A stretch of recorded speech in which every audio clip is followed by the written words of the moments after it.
ಶ್ರೀಗುರುಭ್ಯೋ ನಮಃ ಪರಮಗುರುಭ್ಯೋ ನಮಃ. ಶ್ರೀಮದಾನಂದತೀರ್ಥಭಗವತ್ಪಾದಾಚಾರ್ಯಗುರುಭ್ಯೋ ನಮಃ. ವ್ಯಾಸಾಯ ಭವನಾಶಾಯ ಶ್ರೀಶಾಯ ಗುಣರಾಶಯೇ ಹೃದ್ಯಾಯ ಶುದ್ಧವಿದ್ಯಾಯ ಮಧ್ವಾಯ ಚ ನಮೋ ನಮಃ.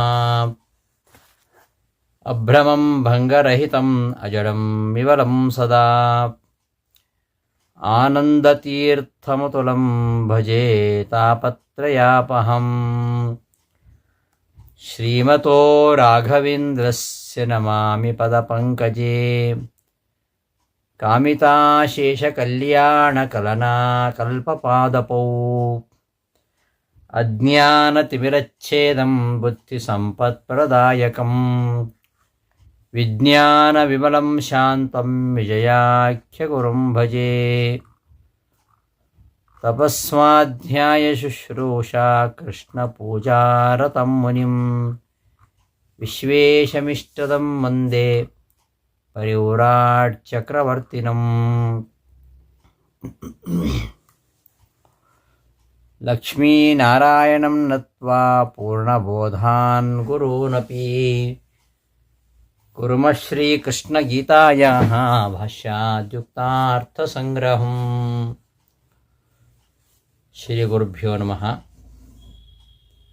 ಆತ್ಮೀಯರೇ, ಗೀತಾವೃತ್ತಿ ಪಾಠಕ್ಕೆ ಸುಸ್ವಾಗತ. ಭಗವದ್ಗೀತೆಯ 18ನೇ ಅಧ್ಯಾಯದ 18ನೇ ಶ್ಲೋಕ. ಜ್ಞಾನಂ ಜ್ಞೇಯಂ ಪರಿಜ್ಞಾತ ತ್ರಿವಿಧ ಕರ್ಮಚೋದನ ಕರಣಂ ಕರ್ಮಕರ್ತೇತಿ ತ್ರಿವಿಧ ಕರ್ಮಸಂಗ್ರಹ. ಈ ಶ್ಲೋಕದ ಎಲ್ಲ ಅಭಿಪ್ರಾಯವನ್ನು ನಾವು ಹಿಂದಿನ ಪಾಠಗಳಲ್ಲಿ ನೋಡಿದ್ದೇವೆ. ಇನ್ನು ಈ ಶ್ಲೋಕದ ಪದಪದಾರ್ಥ, ಅದರ ವಿವರಣೆ ಗೀತಾವಿವೃತ್ತಿಯಲ್ಲಿ ವಿವರಿಸ್ತಾರೆ. ಅದನ್ನು ನೋಡೋಣ. ಈ ಶ್ಲೋಕಕ್ಕೆ ಅವತರಣಿಕೆಯನ್ನು ಕೊಡ್ತಾ ರಾಯರು ನನು ಜೀವಸ್ಯ ಸ್ವತಃ ಕರ್ತೃತ್ವಾಭಾವೇ ಯಜೇತ ಇತ್ಯಾದಿ ವಿಧೀನಾಂ ವೈಯರ್ಥ್ಯಂ ಸ್ಯಾತ್ ಜಡೇಶ್ವರ ಮುಕ್ತಾನಾಂ ತದವಿಷಯತ್ವಾದಿತ್ಯತಃ ಜ್ಞಾನಮಿತಿ. ಜಡೇಶ್ವರ ಮುಕ್ತಾನಾಂ ತದವಿಷಯತ್ವಾದ್ ಇತ್ಯತಃ ಆಹ ಜ್ಞಾನಮಿತಿ. ಜೀವನಿಗೆ ಸ್ವತಃ ಕರ್ತೃತ್ವ ಇಲ್ವಲ್ಲ ಆದ್ದರಿಂದ ಜೀವನಿಗೆ ಕರ್ತೃತ್ವ ಹೇಗೆ ನಾವೆಲ್ಲ ಹಿಂದಿನ ಪಾಠದಲ್ಲಿ ನೋಡಿ ಆಯಿತು. ಈ ಒಂದು ಶ್ಲೋಕಕ್ಕೆ ಅವತರಣಿಕೆ. ಜೀವನಿಗೆ ಸ್ವತಃ ಕರ್ತೃತ್ವ ಇಲ್ಲ, ಆದ್ದರಿಂದ ಯಜೇತ ಇತ್ಯಾದಿ ವಿಧಿಗಳಿಗೆ ವೈಯರ್ಥ್ಯ ಬಂತಲ್ಲ. ಸ್ವರ್ಗಕಾಮೋ ಯಜೇತ ಇತ್ಯಾದಿ ವಿಧಿವಾಕ್ಯಗಳು ವೇದದಲ್ಲಿ ತುಂಬ ಇವೆ. ಹಾಗಾದರೆ ಆ ವಿಧಿವಿಧಾನ ಯಾರಿಗೆ? ಜೀವನಿಗೆ ಕರ್ತೃತ್ವವಿಲ್ಲ ಅಂತಾದರೆ ಇನ್ನು ಜಡಕ್ಕೆ ಯಾವುದೇ ವಿಧಿ ನಿಷೇಧಗಳಿಲ್ಲ, ಇನ್ನು ಪರಮಾತ್ಮನಿಗೂ ವಿಧಿ ನಿಷೇಧಗಳಿಲ್ಲ, ಮುಕ್ತರಿಗೂ ಇಲ್ಲ. ಆದ್ದರಿಂದ ಜಡೇಶ್ವರ ಮುಕ್ತಾನಾಂ, ಜಡ ಈಶ್ವರ ಮುಕ್ತ ಇವರಿಗೆ ತದವಿಷಯತ್ವಾತ್, ವಿಧಿ ನಿಷೇಧಗಳಿಗೆ ಇವರ ವಿಷಯ ಅಲ್ಲ. ಆದ್ದರಿಂದ ಹಾಗಾದರೆ ಯಜೇತ ಇತ್ಯಾದಿ ವಿಧಿಗಳು ವ್ಯರ್ಥ ಅಲ್ವಾ ಅಂತಂದರೆ ಅದಕ್ಕೆ ಈ ಶ್ಲೋಕ ಹೊರಟಿದೆ ಎಂಬುದಾಗಿ ಕೃಷ್ಣ ಹೇಳ್ತಾ ಇದ್ದಾನೆ. ಜ್ಞಾನಮಿತಿ, ಜ್ಞಾನಂ ಜ್ಞೇಯಂ ಪರಿಜ್ಞಾತ ತ್ರಿವಿಧ ಕರ್ಮಚೋದನ. ಕರ್ಮಚೋದನ ಅನ್ನೋದು 3 ರೀತಿ. ಚೋದನ ಅಂದರೆ ಏನು? ವಿಧಿಶ್ಚೋದನ, ಪ್ರೇರಣಾ ಇತಿ ಪರ್ಯಾಯ. ಚೋದನ ಅಂದರೂ ಒಂದೇ, ವಿಧಿ ಅಂದರೂ ಒಂದೇ, ಪ್ರೇರಣಾ ಅಂದರೂ ಒಂದೇ. ವಿಧಿ, ಚೋದನ, ಪ್ರೇರಣ ಇವು ಸಮಾನಾರ್ಥಕ ಶಬ್ದಗಳು. ಹಾಗಾದರೆ ಕರ್ಮಚೋದನ ಅಂದರೆ ಯಜೇತ ಇತ್ಯಾದಿ ಕರ್ಮಸು ಪ್ರೇರಣಾ. ಯಜೇತ ಇತ್ಯಾದಿ ಯಾಗ ಮಾಡಿ, ಯಾಗ ಇತ್ಯಾದಿ ಕರ್ಮಗಳಲ್ಲಿ ಪ್ರೇರಣೆ ಉಂಟಲ್ಲ, ಇದೇ ಕರ್ಮಚೋದನ. ಜ್ಞಾನಂ ಜ್ಞೇಯಂ ಪರಿಜ್ಞಾತ ಅಂತಾದಮೇಲೆ ಇತಿ ತ್ರಿವಿಧ ಕರ್ಮಚೋದನ ಅಂತ ಇತಿ ಶಬ್ದವನ್ನು ಸೇರಿಸ್ಕೊಳ್ಬೇಕು. ಜ್ಞಾನಂ ಜ್ಞೇಯಂ ಪರಿಜ್ಞಾತ ಇತಿ ಇತಿ ಶಬ್ದ ಯೋಜ್ಯ. ಇತಿ ಶಬ್ದವನ್ನು ಸೇರಿಸ್ಕೊಳ್ಬೇಕು. ಅರ್ಥಾತ್ ಜ್ಞಾನಂ ಜ್ಞೇಯಂ ಪರಿಜ್ಞಾತ ಎಂಬುದಾಗಿ ತ್ರಿವಿಧ ಕರ್ಮಚೋದನ, ಜ್ಞಾನಾದಿರೂಪಿಣ ತ್ರಿವಿಧ, ಜ್ಞಾನ ಜ್ಞೇಯ ಪರಿಜ್ಞಾತ ಎಂಬುದಾಗಿ ಮೂರು ರೀತಿಯಾಗಿರತಕ್ಕಂತಹ ಪ್ರೇರಣೆ. ಜ್ಞಾನಂ ವಿಧಿ ವಿಷಯಂ, ಜ್ಞೇಯಂ ಚೇಷ್ಟಾ ಪ್ರಯತ್ನ ರೂಪ ಪ್ರವೃತ್ತಿ ಲಕ್ಷಣಂ ಪುರುಷಾರ್ಥ ಲಕ್ಷಣಂಚ, ಪರಿಜ್ಞಾತಾತು ಸರ್ವಜ್ಞ ಸರ್ವಪ್ರೇರಕ ಈಶ್ವರ ಸನ್ನಿಹಿತೋ ಜೀವರಾಶಿ ತತ್ ತ್ರಿತಯ ನಿಮಿತ್ತಂ ಕರ್ಮಚೋದನ ಪ್ರವರ್ತತೆ. ಈ ಮೂರು ನಿಮಿತ್ತವಾಗಿ ಕರ್ಮಚೋದನ. ಯಾವುದ್ಯಾವುದು ಮೂರು ಅಂದರೆ ಜ್ಞಾನ, ಜ್ಞೇಯ ಮತ್ತು ಪರಿಜ್ಞಾತ. ಜ್ಞಾನ ಅಂದರೆ ವಿಧಿ ವಿಷಯಂ, ವಿಧಿ ವಿಷಯಕವಾಗಿರುವಂಥದ್ದು. ವಿಧಿ ವಿಷಯಕವಾಗಿರುವಂಥದ್ದು ಜ್ಞಾನ. ಇನ್ನು ಜ್ಞೇಯ, ಜ್ಞಾನ ಅನ್ನೋದು ವಿಧಿ ವಿಷಯಕವಾಗಿರತಕ್ಕಂತಹ ಜ್ಞಾನ. ಜ್ಞೇಯ ಅಂದರೆ ಈ ತಿಳಿವಿನ ವಿಷಯ. ಅದ್ಯಾವುದು? ಪ್ರವೃತ್ತಿ ಮತ್ತು ಪ್ರವೃತ್ತಿಯಿಂದ ಪಡಿತಕ್ಕಂತಹ ಫಲ. ಪ್ರವೃತ್ತಿ ಅಂದರೆ ನಮ್ಮ ಶರೀರ ಆಗ್ತಕ್ಕಂತಹ ಚಟುವಟಿಕೆಗಳು, ಅದಕ್ಕೆ ಕಾರಣವಾಗಿರತಕ್ಕಂತಹ ಪ್ರಯತ್ನ ಮತ್ತು ಫಲ, ಇದು ಜ್ಞೇಯ. ಇನ್ನು ಪರಿಜ್ಞಾತ ಅಂದರೆ ಈ ಈಶ್ವರನ ಸನ್ನಿಧಾನ ಇರತಕ್ಕಂತಹ ಜೀವರಾಶಿ. ಎಂತಹ ಈಶ್ವರ? ಸರ್ವಜ್ಞನಾಗಿರತಕ್ಕಂತಹ ಅವನು ಪರಿಜ್ಞಾತ.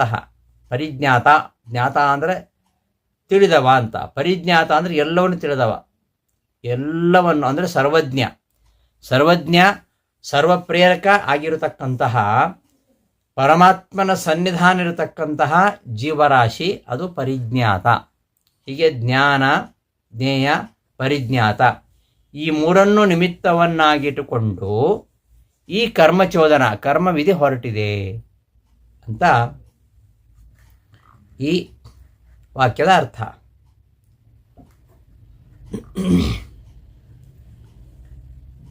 ಜ್ಞಾನಂ ವಿಧಿ ವಿಷಯಂ, ವಿಧಿ ವಿಷಯಕವಾಗಿರತಕ್ಕಂತಹ ಜ್ಞಾನ. ಜ್ಞೇಯಂ ಚೇಷ್ಟಾ ಪ್ರಯತ್ನ ರೂಪ ಪ್ರವೃತ್ತಿ ಲಕ್ಷಣಂ ಪುರುಷಾರ್ಥ ಲಕ್ಷಣಂಚ. ಚೇಷ್ಟ ವಿವಿಧ ಚಟುವಟಿಕೆ, ಆ ಕರ್ಮಾಂಗವಾಗಿರತಕ್ಕಂತಹ ಚಟುವಟಿಕೆ, ನಮ್ಮ ದೇಹದಲ್ಲಿ ಆಗ್ತಕ್ಕಂತಹ ಚಟುವಟಿಕೆ ಮತ್ತು ಪ್ರಯತ್ನ ರೂಪವಾಗಿರತಕ್ಕಂತಹ ಈ ಪ್ರವೃತ್ತಿ ಏನಿದೆ ಅದು, ಮತ್ತು ಪುರುಷಾರ್ಥ ಫಲ. ಪರಿಜ್ಞಾತಾತು ಅಧಿಷ್ಠಾನ ಲಕ್ಷಣಂ ಸರ್ವಜ್ಞ ಸರ್ವಪ್ರೇರಕ ಈಶ್ವರ ಸನ್ನಿಹಿತೋ ಜೀವರಾಶಿ. ಸರ್ವಜ್ಞನಾಗಿರತಕ್ಕಂತಹ ಸರ್ವಪ್ರೇರಕನಾಗಿರತಕ್ಕಂತಹ ಈ ಪರಮಾತ್ಮನಿಂದ ಸನ್ನಿಹಿತನಾಗಿರತಕ್ಕಂತಹ ಜೀವರಾಶಿ. ಸನ್ನಿಹಿತರಾಗಿರತಕ್ಕಂತಹ ಜೀವರಾಶಿ, ಪರಮಾತ್ಮ ಸನ್ನಿಹಿತ ಜೀವ ಹೇಗೆ, ಅದನ್ನು ನಾವು ನಿನ್ನೆ ಉಪನ್ಯಾಸದಲ್ಲಿ ನೋಡಿದ್ದೇವೆ. ಏತತ್ರಯ ನಿಮಿತ್ತಂ, ಈ ಮೂರು ನಿಮಿತ್ತಗಳಿಂದ, ಮೂರು ಕಾರಣಗಳಿಂದಾಗಿ ಪ್ರವೃತ್ತವಾಗುವಂಥದ್ದು ಕರ್ಮಚೋದನ ಅಂತ. ಈ ಕಾರಣ ನಿಮಿತ್ತವಾಗಿ, ಇಲ್ಲಿ ನಿಮಿತ್ತ ಬೇರೆ ನೈಮಿತ್ತಿಕ ಬೇರೆ ಇದೆ. ನೈಮಿತ್ತಿಕವಾಗಿರುವಂಥದ್ದು ಚೋದನ. ನಿಮಿತ್ತ ಯಾವುಗಳು? ಈ ಜ್ಞಾನ, ಜ್ಞೇಯ, ಪರಿಜ್ಞಾತ. ಜ್ಞಾನ, ಜ್ಞೇಯ, ಪರಿಜ್ಞಾತ ಇವುಗಳ ನಿಮಿತ್ತವಾಗಿ ಕರ್ಮಚೋದನ. ಇಲ್ಲಿ ನಿಮಿತ್ತಕ ಭಾವ ಇದೆ, ಕಾರ್ಯಕಾರಣ ಭಾವ ಇದೆ. ಅವೆರಡನ್ನು ಐಕ್ಯವಾಗಿ ಹಿಡ್ತಾ ಇರೋದಿಲ್ಲಿ.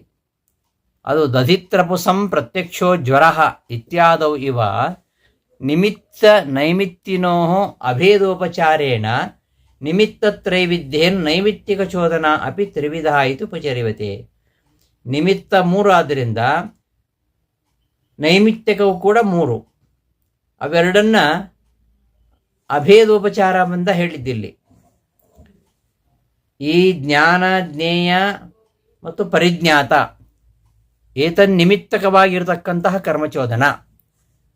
ಈ ಕರ್ಮಚೋದನ ಮತ್ತು ಈ ಜ್ಞಾನಜ್ಞೇಯಾದಿ ನಿಮಿತ್ತಗಳು ಈ ಮೂರನ್ನು ಐಕ್ಯ ವ್ಯಪದೇಶ ಮಾಡಿ ಹೇಳಿದ್ದಿಲ್ಲಿ. ಎರಡು ಬೇರೆ ಬೇರೆ. ನಿಮಿತ್ತ ನೈಮಿತ್ತಿಕನೋ ಅಭೇದೋಪಚಾರೇಣ ಅಭೇದ ವ್ಯಪದೇಶದ ಮೂಲಕವಾಗಿ ಇಲ್ಲಿ ನಿಮಿತ್ತಗಳು ಹೇಗೆ ಮೂರು ವಿಧವೋ, ಜ್ಞಾನ ಜ್ಞೇಯ ಪರಿಜ್ಞಾತ ಅಂತ ಮೂರು ವಿಧವೋ, ಹಾಗೆ ನೈಮಿತ್ತಿಕವಾಗಿರ್ತಕ್ಕಂತಹ ಕರ್ಮಚೋದನ ಕೂಡ ಮೂರು ವಿಧ ಅಂತ ಈ ಶ್ಲೋಕದ ಅರ್ಥ. ಈ ಕಾರ್ಯಕಾರಣವನ್ನು ನಿಮಿತ್ತ ನೈಮಿತ್ತಿಕವನ್ನು ಅಭೇದೋಪಚಾರ ಎಂದು ಹೇಳಿದ್ದು. ಯಾವ ರೀತಿಯಾಗಿ ದಧಿತ್ರಪುಸಂ ಪ್ರತ್ಯಕ್ಷೋಜ್ವರ ಅಂತ. ದಧಿತ್ರಪುಸಂ ಮೊಸರು ಸೇರಿದ ತವರ, ಅದು ಜ್ವರ ಅಂತ ಹೇಳಿದ್ದು. ಮೊಸರು ಸೇರಿದ ತವರವೇ ಜ್ವರ ಅಂದರೆ ಅದೇ ಜ್ವರ ಅಲ್ಲ, ಅದು ಜ್ವರಕ್ಕೆ ಕಾರಣ ಅಂತ ಅರ್ಥ. ಅಲ್ಲಿ ಕಾರಣ ಕಾರ್ಯಗಳಿಗೆ ಅಭೇದವನ್ನು ಹೇಳಿದ್ದು. ಆಯುರ್ಘೃತಂ ಅಂತ ಹೇಳ್ತದೆ ಆಯುರ್ವೇದದಲ್ಲಿ. ಆಯುರ್ಘೃತಂ ಅಂದರೆ ಆಯುಷ್ಯವೇ ತುಪ್ಪ. ಆಯುಷ್ಯವೇ ತುಪ್ಪ ಅಂದರೆ ಅವೆರಡಕ್ಕೂ ಕಾರ್ಯಕಾರಣ ಭಾವ. ತುಪ್ಪದಿಂದ ಆಯುಷ್ಯ ಹೆಚ್ಚಾಗತ್ತೆ ಅಂತ ಅದರ ಅರ್ಥ. ಆಯುಷ್ಯವೇ ತುಪ್ಪ ಅಂತ ಅಲ್ಲಿ ಅಭೇದೋಪಚಾರ ಮಾಡಿದ್ದು. ಅಲ್ಲಿ ಅವೆರಡಕ್ಕೂ ಒಂದು ನಿತ್ಯ ನೈಮಿತ್ತಿಕ ಭಾವ ಇದೆ. ಆ ನಿತ್ಯ ನೈಮಿತ್ತಿಕ ಭಾವವನ್ನು ಅಭೇದೋಪಚಾರದಿಂದ ಹೇಳಿದ್ದು ಆಯುರ್ಘೃತಂ ಅಂತ. ಅದೇ ತರಹ ದಧಿತ್ರಪುಸಂ ಪ್ರತ್ಯಕ್ಷೋಜ್ವರ. ಇವುಗಳಿಗೆ ಜ್ವರಕ್ಕೆ ಕಾರಣವಾಗಿರುವಂಥದ್ದು ದಧಿತ್ರಪುಸ. ಆ ದಧಿತ್ರಪುಸವೇ ಜ್ವರ ಅಂತ ಹೇಳೋ ಮೂಲಕವಾಗಿ ಕಾರ್ಯಕಾರಣದ ಒಂದೇ ಅಂತ ಔಪಚಾರಿಕವಾಗಿ ಹೇಳಿದಂತೆ ಇಲ್ಲಿಯೂ ಕೂಡ ವಿಧಿಯ ಕಾರಣವಾಗಿರತಕ್ಕಂತಹ ಜ್ಞಾನ ಜ್ಞೇಯ ಪರಿಜ್ಞಾತ ಇವುಗಳು ಮೂರು, ತನ್ನಿಮಿತ್ತಕವಾಗಿರತಕ್ಕಂತಹ ಈ ಕರ್ಮಚೋದನ ಅದು ಕೂಡ ಮೂರು ವಿಧ ಅಂತ ಈ ವಾಕ್ಯದ ಅರ್ಥ. ದಧಿತ್ರಪುಸಂ ಪ್ರತ್ಯಕ್ಷೋಜ್ವರ ಇತ್ಯಾದಿವ ದಧಿತ್ರಪುಸಂ ಪ್ರತ್ಯಕ್ಷೋಜ್ವರ ಇತ್ಯಾದಿಗಳಲ್ಲಿ ಎಂಬಂತೆ ನಿಮಿತ್ತ ಹಾಗೂ ನಿಮಿತ್ತಿಗಳ ಅಭೇದೋಪಚಾರದಿಂದ ನಿಮಿತ್ತ ತ್ರೈವಿಧ್ಯೇನ ನಿಮಿತ್ತಗಳು ಮೂರಾದ್ದರಿಂದ ನೈಮಿತ್ತಿಕವೂ ಕೂಡ ಮೂರು ವಿಧ. ನಿಮಿತ್ತವಾಗಿರತಕ್ಕಂತಹ ಜ್ಞಾನ ಜ್ಞೇಯ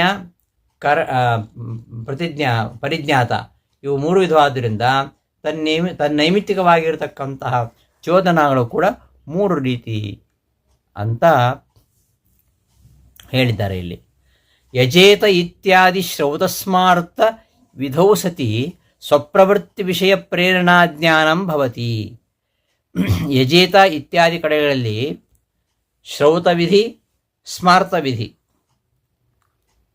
ಶ್ರೌತವಿಧಿ ಅಂದರೆ ವೇದದಲ್ಲಿ ಹೇಳಿದ್ದು ಅಂತ, ಸ್ಮಾರ್ತವಿಧಿ ಅಂದರೆ ಸ್ಮೃತಿಗಳಲ್ಲಿ ಹೇಳಿರುವುದು ಅಂತ. ಶ್ರುತಿ ಸ್ಮೃತಿಗಳಲ್ಲಿ ಹೇಳಿದ್ದಾರೆ. ಏನು? ಜ್ಞಾನಾದಿಗಳಿಗೂ ಕರ್ಮವಿಧಿಗೂ ಕಾರ್ಯಕಾರಣ ಭಾವವನ್ನು ಹೀಗೆ ತಿಳಿಬೇಕು. ಹೇಗೆ ಅದನ್ನು ಹೇಳ್ತಾ ಇರೋದು. ಜ್ಞಾನ ಜ್ಞೇಯ ಮತ್ತು ಪರಿಜ್ಞಾತ ಇವು ಕಾರಣಗಳು. ಕಾರ್ಯ ಯಾವುದು? ಈ ಚೋದನ. ಈ ಜ್ಞಾನಾದಿಗಳಿಗೂ ಕರ್ಮವಿಧಿಗೂ ಕಾರ್ಯಕಾರಣ ಭಾವ ಹೇಗೆ ಅಂತಂದರೆ, ಈ ಶ್ರುತಿ ಸ್ಮೃತಿಗಳಲ್ಲಿ ಏನು ಹೇಳಿದ್ದಾರೆ? ಯಜೇತ ಅಂತ ಹೇಳಿದ್ದಾರೆ, ಯಾಗ ಮಾಡಬೇಕು ಅಂತ ಹೇಳಿದ್ದಾರೆ. ಯಜೇತ ಇತ್ಯಾದಿ ಶ್ರೌತಸ್ಮಾರ್ಥ ವಿಧೌಸತಿ. ಶ್ರುತಿ ಸ್ಮೃತಿಗಳಲ್ಲಿ ಯಜೇತ ಇತ್ಯಾದಿ ಕಡೆಗಳಲ್ಲಿ ಈ ತರಹ ಕರ್ಮಚೋದನೆ ಮಾಡಿರುವಾಗ ಅಲ್ಲಿ ಜ್ಞಾನ ಅಂದರೆ ಯಾವುದು? ಸ್ವಪ್ರವೃತ್ತಿ ವಿಷಯ ಪ್ರೇರಣಾ ಜ್ಞಾನಂ ಭವತಿ. ತತಶ್ಚ ಇಚ್ಛಾ ಪ್ರಯತ್ನ ರೂಪ ಪ್ರವೃತ್ತಿ ಆತ್ಮಸನ್ನಿಹಿತ ಈಶ್ವರ ಪ್ರೇರಣೆಯ ಪುಮರ್ಥಮುದ್ದೇಶ್ಯ ಕರ್ಮಣಿ ಜೀವಸ್ಯ ಭವತಿ ಇತಿ ವಿಧಿಜ್ಞಾನಾದೇಃ ಕರ್ಮಚೋದನಾಯಾಶ್ಚ ನಿಮಿತ್ತಿಭಾವಃ ಧ್ಯೇಯಃ ನ ಚ ಸ್ವತಃ ಕರ್ತೃತ್ವಾಭಾವಾತ್ ಪರಾಧೀನಕರ್ತೃ ಜೀವಸ್ಯ ವಿಧಿಜ್ಞಾನದ್ವಾರ ಕಥಂ ಪ್ರವೃತ್ತ್ಯಾದ್ಯರ್ಥಂ ವಿಧಿವಿಷಯತ್ವಂ ಇತಿ ಶಂಕ್ಯಂ. ಅಪರಾಧೀನಕರ್ತೃತ್ವಸ್ಯ ವಿಧಿವಿಷಯತಾಯಾಂ ಪ್ರಯೋಜಕತ್ವೇನ ಕ್ವಾಪಿ ಅನುಪಲಂಭಾತ್ ಅನ್ವವ್ಯತಿರೇಕಾಭ್ಯಾಂ ಪರಾಧೀನ ಕರ್ತೃಶಕ್ತಿಕಸ್ಯೈವ ವಿಧಿವಿಷಯತ್ವ ಅವಶ್ಯಂ ಭಾವಾತ್. ಇಷ್ಟು ವಿಚಾರ ನಿನ್ನೆ ಪಾಠದಲ್ಲಿ ಆಗಿದೆ. ಅದನ್ನಿಲ್ಲಿ ವಿವರಿಸ್ತಾ ಇದ್ದಾರೆ ರಾಯರು. ಈ ಸ್ವಪ್ರವೃತ್ತಿ, ತನ್ನ ಪ್ರವೃತ್ತಿ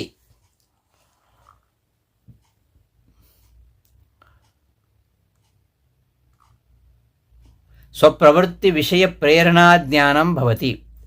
ಯಜೇತ ಇತ್ಯಾದಿ ಶ್ರುತಿಸ್ಮೃತಿಗಳಲ್ಲಿ ಹೇಳಿದಾಗ ನಮಗೆ ಈ ಪ್ರವೃತ್ತಿ ವಿಷಯಕವಾಗಿರತಕ್ಕಂತಹ ಪ್ರೇರಣಾ ಜ್ಞಾನ ಉಂಟಾಗತ್ತೆ. ಅಂದರೆ ಏನು? ಯಾಗ ಮಾಡಿ ಅಂತ ಹೇಳಿಕೊಳ್ಳೆ, ಯಾಗ ಮಾಡಬೇಕು ಅನ್ನುವ ಪ್ರೇರಣಾ ಜ್ಞಾನ ನಮ್ಮಲ್ಲಿ ಉಂಟಾಗತ್ತೆ ಅಂತ ಅಷ್ಟೇ ಅದರ ಅರ್ಥ. ಯಜೇತ ಇತ್ಯಾದಿ ಶ್ರೌತಸ್ಮಾರ್ಥ ವಿಧಾನ ಮಾಡುತ್ತಿರಲು ಸ್ವಪ್ರವೃತ್ತಿ ವಿಷಯ, ತನ್ನ ಪ್ರವೃತ್ತಿಗೆ ವಿಷಯವಾಗಿರತಕ್ಕಂತಹ ಪ್ರೇರಣಾ ಜ್ಞಾನ ಬರುತ್ತೆ. ನಾನು ಇಂತಹ ಕಾರ್ಯದಲ್ಲಿ ಪ್ರವೃತ್ತಿ ಮಾಡಬೇಕು ಅಂತ ಆ ಪ್ರೇರಣಾ ಜ್ಞಾನ ಬರುತ್ತೆ. ತತಶ್ಚ ಅನಂತರ ಇಚ್ಛಾ ಪ್ರಯತ್ನ ರೂಪ ಪ್ರವೃತ್ತಿ ಆತ್ಮಸನ್ನಿಹಿತ ಈಶ್ವರ ಪ್ರೇರಣೆಯ ಇಚ್ಛಾ ಪ್ರಯತ್ನ ರೂಪ ಪ್ರವೃತ್ತಿ ಜ್ಞಾನ, ಅದು ಸ್ವಪ್ರವೃತ್ತಿ ವಿಷಯ ಪ್ರೇರಣಾ ಜ್ಞಾನ. ಜ್ಞೇಯ ಅಂದ್ರೇನು? ಇಚ್ಛಾ ಪ್ರಯತ್ನ ರೂಪ ಪ್ರವೃತ್ತಿ.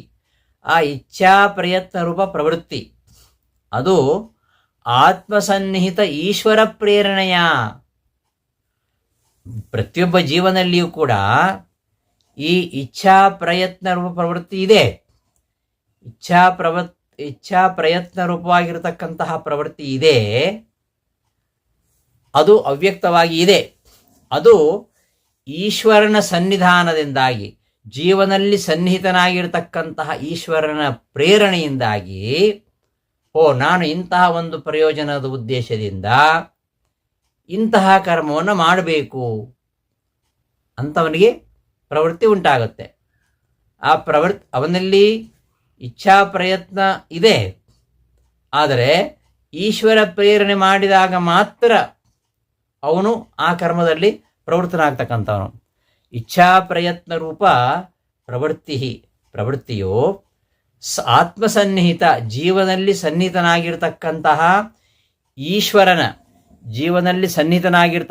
ಈಶ್ವರನ ಪ್ರೇರಣೆಯಿಂದ ಪುಮರ್ಥಂ ಉದ್ದೇಶ್ಯ, ಪ್ರಯೋಜನವನ್ನು ಉದ್ದೇಶಿಸಿ, ಪುರುಷಾರ್ಥವನ್ನು ಉದ್ದೇಶಿಸಿ ಆಯಾ ಕರ್ಮದಲ್ಲಿ ಜೀವಸ್ಯ ಭವತಿ, ಜೀವನಿಗೆ ಆ ಪ್ರವೃತ್ತಿ ಅನ್ನೋದು ಉಂಟಾಗತ್ತೆ. ಇತಿ ವಿಧಿಜ್ಞಾನಾದೇಹೇ ಕರ್ಮಚೋದನಾಯಾಶ್ಚ ನಿಮಿತ್ತ ನೈಮಿತ್ಯಭಾವ ಧ್ಯೇಯ. ಈ ಚೋದನಾ ಮತ್ತು ಈ ಜ್ಞಾನ, ಜ್ಞೇಯ, ಪರಿಜ್ಞಾತ ಎಂಬ 3 ನಿಮಿತ್ತಗಳಿವೆಯಲ್ಲ, ಇವುಗಳಿಗೂ ಚೋದನಾಕ್ಕೂ ಹೇಗೆ ನಿಮಿತ್ತ ನಿಮಿತ್ತಿ ಭಾವ ಅಂತ ತೋರಿಸಿದಿಲ್ಲಿ. ಯಜೇತ ಇತ್ಯಾದಿ ವಿಧಾನ ಮಾಡಿದಾಗ ಜೀವ ಏನು ಮಾಡ್ತಾನೆ? ಅವ ಪ್ರವೃತ್ತಿ ಮಾಡ್ತಾನೆ. ಹಾಗಾದರೆ ಪ್ರವೃತ್ತಿಗೆ ಕಾರಣವಾಗಿರುವಂಥದ್ದು, ಜೀವನ ಪ್ರವೃತ್ತಿಗೆ ಕಾರಣವಾಗಿರುವಂಥದ್ದು ಯಾವುದು ಅಂದರೆ ಯಜೇತ ಇತ್ಯಾದಿ ಕರ್ಮಚೋದನ. ಹೀಗೆ ಆ ವಿಧಿಜ್ಞಾನ ಅನ್ನೋದು ಕರ್ಮಚೋದನೆಗೆ ಕಾರಣ ಹೇಗಾಗತ್ತೆ? ವಿಧಿಜ್ಞಾನ ಮತ್ತು ಕರ್ಮಚೋದನ ಇವುಗಳಿಗೆ ನಿಮಿತ್ತಿ ಭಾವ ಹೇಗೆ ಎಂಬುದನ್ನು ಹೇಳಿದ್ದು. ಯಜೇತ ಇತ್ಯಾದಿ ವೇದಗಳು ಸ್ಮೃತಿಗಳು ಹೇಳಿದಾಗ ಇವನಿಗೆ ಸ್ವಪ್ರವೃತ್ತಿ ವಿಷಯಕ ಪ್ರೇರಣಾ ಜ್ಞಾನ ಬರುತ್ತೆ. ಜ್ಞಾನ ಬಂದ ನಂತರ ನಾನು ಪ್ರವೃತ್ತಿ ಮಾಡಬೇಕು ಅಂತ ಅವನಿಗೆ ಅನಿಸೋದು ಯಾವಾಗ ಅಂದರೆ ಈಶ್ವರ ಪ್ರೇರಣೆ ಆದಾಗ. ಅವನಲ್ಲಿ ಸ್ವತಃ ಇದ್ದಂತಹ ಇಚ್ಛಾ ಪ್ರಯತ್ನ ಪ್ರವೃತ್ತಿ ಅದು ಆತ್ಮಸನ್ನಿಹಿತನಾಗಿರ್ತಕ್ಕಂತಹ ಈಶ್ವರನ ಪ್ರೇರಣೆಯಿಂದ ಆ ಜೀವನಿಗೆ ಆ ಪ್ರವೃತ್ತಿ ಉಂಟಾಗತ್ತೆ. ಹಾಗಾಗಿ ವಿಧಿಜ್ಞಾನ ಮತ್ತು ಕರ್ಮಚೋದನ ಇವುಗಳು ಹೇಗೆ ಕಾರ್ಯಕಾರಣ, ಇವುಗಳಿಗೆ ಕಾರ್ಯಕಾರಣ ಭಾವವನ್ನು ತಿಳ್ಕೊಳ್ಬೇಕು ಅಂತ ಈ ವಾಕ್ಯದ ಅರ್ಥ. ನಚ ಸ್ವತಃ ಕರ್ತೃತ್ವಾಭಾವಾತ್, ಅಲ್ಲ, ಜೀವನಿಗೆ ಕರ್ತೃತ್ವೇ ಇಲ್ಲ. ಹಿಂದೆ ಹೇಳಿದ ಹಾಗೆ ಜೀವನಿಗೆ ಕರ್ತೃತ್ವ ಇಲ್ಲ. ಅವನು ಪರಾಧೀನ ಕರ್ತೃನಾದ್ದರಿಂದ ಅವನಿಗೆ ಈ ಯಾವುದೇ ಈ ವಿಧಿಜ್ಞಾನದ್ವಾರ ಪ್ರವೃತ್ತಿ ಹೇಗಾಗ್ಲಿಕ್ಕೆ ಸಾಧ್ಯ? ಅವನಿಗೆ ವಿಧಿ ಮಾಡಬೇಕು ಎಂಬ ಜ್ಞಾನ ಬರುತ್ತೆ, ಬಂದರೆ ಅವನು ಮಾಡಬೇಕಂತಿಲ್ಲ, ಯಾಕಂದರೆ ಅವನು ಕರ್ತೃ ಅಲ್ಲ, ಅವನು ಪರಾಧೀನ ಕರ್ತೃ. ಆದ್ದರಿಂದ ವಿಧಿಜ್ಞಾನದ್ವಾರ ಕಥಂ ಪ್ರವೃತ್ತಿಯಾದ್ಯರ್ಥಂ ವಿಧಿ ವಿಷಯತ್ವಂ ಇದು ಶಂಕ್ಯಂ. ಆದ್ದರಿಂದ ಅವನು ಅಪರಾಧೀನ ಕರ್ತೃ, ಆದ್ದರಿಂದ ಅವನು ಕರ್ತೃವೇ ಅಲ್ಲ. ಆದ್ದರಿಂದ ಈ ವಿಧಿಜ್ಞಾನದ್ವಾರ ಅವನಿಗೆ ಪ್ರವೃತ್ತಿಯಾದಿಗಳು ಬರಲಿಕ್ಕೆ ಹೇಗೆ ಸಾಧ್ಯ ಅಂತ ಇರುವಾಗ ಈ ಪರಾಧೀನ ಕರ್ತೃ ಜೀವನಿಗೆ ವಿಧಿಷತ್ವ ಹೇಗೆ ಇತಿ ನಚ ಶಂಕ್ಯಂ. ಹೀಗೆ ಶಂಕೆ ಮಾಡಬೇಡಿ. ಅಪರಾಧೀನ ಕರ್ತೃತ್ವ ಇದೆ. ಅಪರಾಧೀನ ಕರ್ತೃತ್ವಸ್ಯ ವಿಧಿವಿಷಯತಾಯಾಂ ಪ್ರಯೋಜಕತ್ವೇನ ಕ್ವಾಪಿ ಅನುಪಲಂಭಾತ್. ಅವನಿಗೆ ಪರಾಧೀನ ಕರ್ತೃತ್ವ ಇದ್ದೇ ಇದೆ. ಪರಾಧೀನ ಕರ್ತೃತ್ವ ಇದೆ. ಆದ್ದರಿಂದ ಪರಾಧೀನ ಕರ್ತೃತ್ವ ಇದ್ದುದರಿಂದಲೇ ಅವನು ಪ್ರವೃತ್ತಿ ಮಾಡ್ತಾನೆ. ಯಾಕೆಂದರೆ ಈಶ್ವರನಿಗೆ ಯಾಕೆ ವಿಧಾನ ಮಾಡೋದು? ಈಶ್ವರನಿಗೆ ಬೇಕಾಗಿಲ್ಲ. ಯಾವತ್ತೂ ಒಬ್ಬನಿಗೆ ಅಪ್ಪಣೆ ಮಾಡೋದು ಯಾವಾಗ? ಅವ ತನ್ನ ಅಧೀನದಲ್ಲಿದ್ದಾನೆ ಅಂತಾದಾಗ ಅಪ್ಪಣೆ ಮಾಡೋದು. ಯಾರು ಅಧೀನದಲ್ಲಿಲ್ವೋ ಅವನಿಗೆ ಅಪ್ಪಣೆ ಮಾಡಿದ್ರೆ ಏನು ಪ್ರಯೋಜನ? ಅದು ಅಲ್ಲಿ ವರ್ಕೌಟ್ ಆಗುವುದಿಲ್ಲ. ಅದು ಯಾವತ್ತು ಅಪರಾಧೀನ ಕರ್ತೃವಿಗೇನೇ ಈ ವಿಧಿ ವಿಷಯತ್ವ ಅನ್ನೋದು ಇರುವಂಥದ್ದು. ಅನ್ವಯ ವ್ಯತಿರೇಕಾಭ್ಯಾಂ ಪರಾಧೀನ ಕರ್ತೃಶಕ್ತಿಕಸ್ಯೈವ ವಿಧಿ ವಿಷಯತ್ವ ಅವಶ್ಯಂಭಾವಾತ್. ಜೀವ ಪರಾಧೀನ ಕರ್ತೃ ಆದ್ದರಿಂದ ಅವನಲ್ಲಿ ಕರ್ತೃತ್ವ ಇಲ್ಲ. ಆದ್ದರಿಂದ ಈ ವಿಧಿ ವಿಷಯತ್ವ ಹೇಗೆ ಅಂತ ಪ್ರಶ್ನೆ ಮಾಡಬೇಡಿ. ಜೀವನಿಗೆ ವಿಧಿ ವಿಷಯತ್ವ ಇರುವಂಥದ್ದು. ಪರಾಧೀನ ಕರ್ತೃಕ ಶಕ್ತಿಕಸ್ಯೈವ, ಪರಾಧೀನ ಕರ್ತೃ ಶಕ್ತಿಕಸ್ಯೈವ, ಪರಾಧೀನವಾಗಿರತಕ್ಕಂತಹ ಕರ್ತೃ ಏನಿದ್ದಾನೆ ಅಂತಹ ಪರಾಧೀನ ಕರ್ತೃವಿನ ಶಕ್ತಿ ಅದು ಯಾವುದು? ಅವನ ಇಚ್ಛಾ ಪ್ರಯತ್ನ ಮೊದಲಾದ ಶಕ್ತಿ ಉಳ್ಳಂತಹ ಆ ಪರಾಧೀನ ಕರ್ತೃವಿಗೇನೆ ವಿಧಿಷಯತ್ವ ಅನ್ನೋದು ಅವಶ್ಯವಾಗಿ ಇರುವಂಥದ್ದು. ಅದು ಹೇಗೆ ಸಿದ್ಧವಾಗತ್ತೆ? ಅಪರಾಧೀನ ಕರ್ತೃ. ಈಗ ಅಪರಾಧೀನ ಕರ್ತೃ ಯಾರು? ಪರಮಾತ್ಮ. ಪರಮಾತ್ಮನಿಗೆ ವಿಧಿ ವಿಷಯತ್ವ ಕೊಡುತ್ತಾ? ಪರಮಾತ್ಮನಿಗೆ ಯಾವ ವಿಧಿ ನಿಷೇಧ ಇಲ್ಲ ಅವನಿಗೆ. ಹಾಗಾಗಿ ವೇದದಲ್ಲಿ ಹೇಳ್ತಕ್ಕಂತಹ ವಿಧಿ ವಿಷಯತ್ವ ಅದು ಪರಮಾತ್ಮನಿಗೆ ಸಂಬಂಧವೇ ಪಡೋದಿಲ್ಲ. ಅಪರಾಧೀನ ಕರ್ತೃತ್ವಸ್ಯ, ಯಾರು ಪರಾಧೀನ ಕರ್ತೃ ಅಲ್ಲವೋ ಅಂತಹ ಅಪರಾಧೀನ ಕರ್ತೃತ್ವಕ್ಕೆ ವಿಧಿ ವಿಷಯತ್ವ, ಅಪರಾಧೀನ ಕರ್ತೃತ್ವ ಅನ್ನೋದು ವಿಧಿ ವಿಷಯತ್ವಕ್ಕೆ ಅದು ಪ್ರಯೋಜಕವಾಗಿ ಎಲ್ಲಿಯೂ ನಮಗೆ ಕಂಡು ಬಂದದ್ದಿಲ್ಲ. ಯಾಕೆ? ಅವನು ಪರಾಧೀನ ಅಲ್ಲ, ಅವನು ಸ್ವತಂತ್ರ. ಸ್ವತಂತ್ರನಾದವನಿಗೆ ಯಾವ ಶ್ರುತಿಯಾಗಲಿ ಸ್ಮೃತಿಯಾಗಲಿ ಯಾವುದನ್ನು ವಿಧಾನ ಮಾಡಬೇಕಾಗಿಲ್ಲ. ಆದ್ದರಿಂದ ವಿಧಿ ವಿಷಯತಾಯಾಂ ಅಪರಾಧೀನ ಕರ್ತೃತ್ವಸ್ಯ ಯಾವತ್ತು ವಿಧಾನ ಮಾಡೋದು ಯಾರಿಗೆ ಅಂದರೆ ಪರಾಧೀನ ಕರ್ತೃವಿಗೆ. ಅಪರಾಧೀನ ಕರ್ತೃತ್ವಕ್ಕೆ ವಿಧಿ ವಿಷಯತ್ವದಲ್ಲಿ ಪ್ರಯೋಜಕತ್ವ ಅನ್ನೋದು ಕ್ವಾಪಿ ಅನುಪರಂಭಾತ್ ಎಲ್ಲಿಯೂ ಕಂಡು ಬಂದಿಲ್ಲ. ಆದ್ದರಿಂದ ಅನ್ವಯ ವ್ಯತಿರೇಕದಿಂದ ಪರಾಧೀನ ಕರ್ತೃಕ ಶಕ್ತಿಕಸ್ಯೈವ, ಯಾರು ಪರಾಧೀನ ಕರ್ತೃವಾಗಿದ್ದಾರೋ ಅವನಿಗೆ ವಿಧಿಶೇಷತ್ವವನ್ನು ಅವಶ್ಯವಾಗಿ ತಿಳ್ಕೊಳ್ಬೇಕು. ಹೇಗೆ ಅಂದರೆ ಈ ವಿಧಿ ವಿಷಯತ್ವ ಪರಾಧೀನ ಕರ್ತೃವಿಗೆ ಹೇಗೆ ಅಂದರೆ ಅದು ಅನ್ವಯ ವ್ಯತಿರೇಕ ಅಂತ ತಿಳ್ಕೊಳ್ಬೇಕು. ಏನು ಅನ್ವಯ ವ್ಯತಿರೇಕ? ತತ್ಸತ್ವೇ ತತ್ಸತ್ವಂ, ತದಭಾವೇ ತದಭಾವಃ. ಇದಕ್ಕೆ ಅನ್ವಯ ವ್ಯತಿರೇಕ ಅಂತ ಹೇಳ್ತಾರೆ. ಈಗ ಅದಿದ್ದರೆ ಇದು ಇದೆ, ಅದಿಲ್ಲ ಅಂತಾದ್ರೆ ಇದು ಇಲ್ಲ. ತಂತು ಸತ್ವೇ ಪಟಸತ್ವಂ, ತಂತುಭಾವೇ ಪಟಾಭಾವ. ತಂತು ಇದೆ ಅಂತಾದರೆ ಅಲ್ಲಿ ಬಟ್ಟೆ ಇರುತ್ತೆ, ಬಟ್ಟೆ ಆಗತ್ತೆ. ತಂತು ಇಲ್ಲ ಅಂತಾದರೆ ಅಲ್ಲಿ ಬಟ್ಟೆ ಇಲ್ಲ. ಆದ್ದರಿಂದ ಅವೆರಡಕ್ಕೂ ಕಾರ್ಯಕಾರಣ ಭಾವ ಇದೆ. ತಂತು ಕಾರಣ, ಬಟ್ಟೆ ಕಾರ್ಯ. ಯಾಕೆ ಅಂದರೆ ತಂತು ಇದ್ದರೆ ಮಾತ್ರ ಬಟ್ಟೆ ಆಗೋದು, ತಂತು ಇಲ್ಲ ಅಂತಾದರೆ ಬಟ್ಟೆ ಆಗೋದಿಲ್ಲ. ಮೃತ್ಸತ್ವೇ ಘಟಸತ್ವಂ, ಮೃತಭಾವೇ ಘಟಾಭಾವ.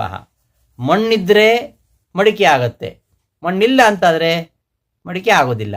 ಹೀಗೆ ಅನ್ವಯ ಒಂದು, ವ್ಯತಿರೇಕ ಒಂದು. ಈ ಕಾರ್ಯಕಾರಣ ಭಾವವನ್ನು ನಾವು ತಿಳ್ಕೊಳ್ಳೋದು ಹಾಗೆ. ಈಗ ವನ್ನಿ ಧೂಮಗಳಿಗೆ ಕಾರ್ಯಕಾರಣ ಭಾವ ಇದೆ, ಬೆಂಕಿ ಮತ್ತು ಹೊಗೆಗೆ ಕಾರ್ಯಕಾರಣ ಭಾವ ಇದೆ. ಬೆಂಕಿ ಹೆಚ್ಚಿದರೆ ಹೊಗೆ ಬರುತ್ತೆ. ಹಾಗಾದರೆ ಹೊಗೆಗೆ ಯಾವುದು ಕಾರಣ? ಬೆಂಕಿ ಕಾರಣ. ಬೆಂಕಿ ಇದ್ದರೆ ಹೊಗೆ ಇರುತ್ತೆ, ಬೆಂಕಿ ಇಲ್ಲ ಅಂತಾದರೆ ಹೊಗೆ ಇರುವುದಿಲ್ಲ. ಆದ್ದರಿಂದ ಹೊಗೆಗೆ ಬೆಂಕಿ ಕಾರಣ. ಇದನ್ನು ತಿಳ್ಕೊಳ್ಳೋದಕ್ಕೆ ಈ ಅನ್ವಯ ಸಹಚಾರ ವ್ಯತಿರೇಕ, ಅನ್ವಯ ಸಹಚಾರ ವ್ಯತಿರೇಕ ಸಹಚಾರ ಅಂತ. ಕಾರಣ ಇದ್ದು ಕಾರ್ಯ ಇದೆ, ಕಾರಣ ಇಲ್ಲ ಅಂದರೆ ಕಾರ್ಯ ಇಲ್ಲ. ಇದಕ್ಕೆ ಅನ್ವಯ ವ್ಯತಿರೇಕ ಅಂತ ಹೇಳೋದು. ದಂಡಸತ್ವೇ ಘಟಸತ್ವಂ, ದಂಡಾಭಾವೇ ಘಟಾಭಾವ, ವನ್ಯಸತ್ವೇ ಧೂಮಸತ್ವಂ, ವನ್ಯಭಾವೇ ಧೂಮಾಭಾವ. ಇಲ್ಲಿ ಹೊಗೆ ಇದೆ, ಯಾಕೆಂದರೆ ಬೆಂಕಿ ಇದೆ ಅಂತ. ಬೆಂಕಿ ಇದ್ದರೆ ಹೊಗೆ ಇದೆ, ಬೆಂಕಿ ಇಲ್ಲ ಅಂತಾದರೆ ಹೊಗೆ ಇಲ್ಲ.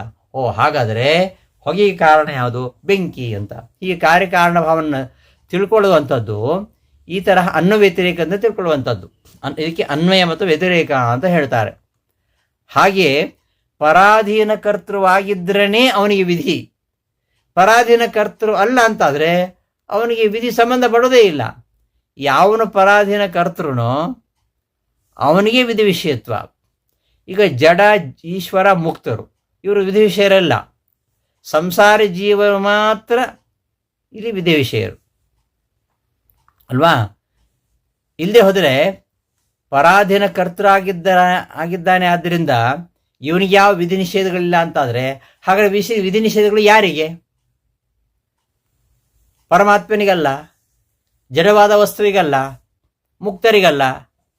ಒಟ್ಟು 4 ಉಂಟಿಲ್ಲೀಗ: ಜೀವ, ಜಡ, ಪರಮಾತ್ಮ. ಜೀವ, ಜಡ, ಪರಮಾತ್ಮ. ಜೀವರಲ್ಲಿ ಇಬ್ಬರಿದ್ದಾರೆ, ಮುಕ್ತರು, ಸಂಸಾರಿಗಳು. ಹಾಗೆ ಒಟ್ಟು 4 ಆಯಿತು.